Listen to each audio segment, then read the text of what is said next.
there were several warning signs that America was headed in the wrong direction economically. One of those signs was a speech you've given in different places around South Dakota. Sam Kephart, who was at that time running for office. What were you running for, Sam? I was running in the Republican primary in the 2007-2008 U.S. Senate primary election.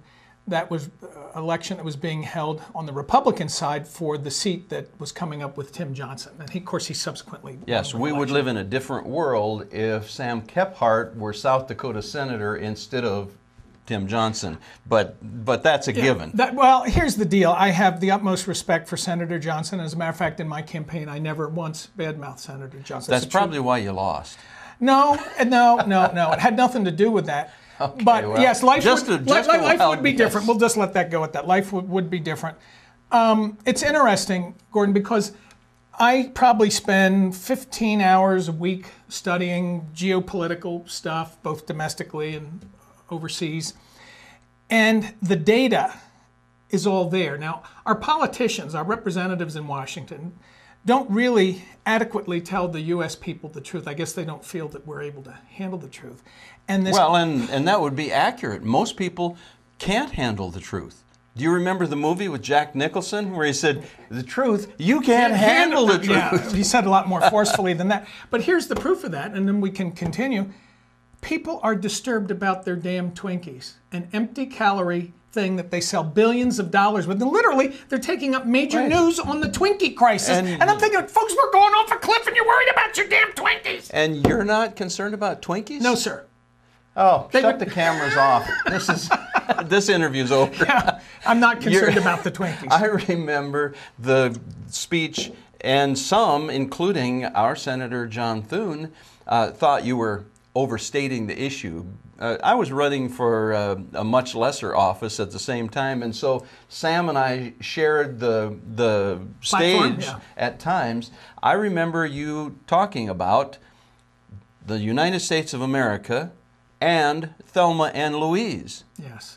And for those of you that maybe either don't remember or never saw the movie Thelma and Louise, I suggest you go get it. It's a good movie. It's a little dark, but it's got some very good points to it. But essentially, Thelma and Louise are these two early middle-aged women that are sort of stuck in a so-so humdrum lifestyle, and they decide to go do a Route 66 across the United States, and they have this classic Thunderbird that they're driving, and some bad things happen along the way, and in the final scene, the helicopter's up in the air and it's looking down at an angle, and Thelma and Louise are in the classic Thunderbird convertible, poised to go off the Grand Canyon being cliff. Pursued by everyone. A couple hundred police cars, well, maybe not, but 50 are behind them.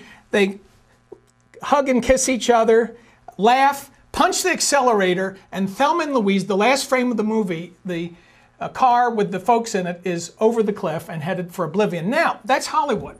But I submitted to the folks in the room that night a few years ago that the classic Thunderbird Thelma and Louise are driving is the ship of state we call the United States. Thelma and Louise are the Democrat and Republican parties as currently constituted. Us baby boomers, the people of our generation, are sitting in the back seat of the convertible. But the real tragedy, Gordon, is our children and grandchildren are locked in the trunk, and they have no say in the matter. And the audiences tittered and laughed or were kind of shocked by my premise. It's not so funny now. No, and you know, there were a few people. One that comes to mind is Congressman Ron Paul.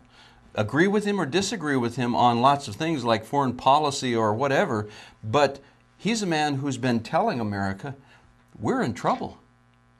The signs have been there for a long time, and the problem is, and I think it's come down to, and I don't want to sound too biblical about it, but we truly have a situation where we have a leadership class that is not willing to be godly, number one, and number two, they're not willing to be truthful. So if we have a Constitution and a Bible, and one is the operating manual for our country, and the other is the operating manual for our personal morality, if we're ignoring both of them and the machine is broken, what do you expect the result's going to be? Well, we're out of time, Sam, but I think America, it isn't a question of whether we're going off the cliff.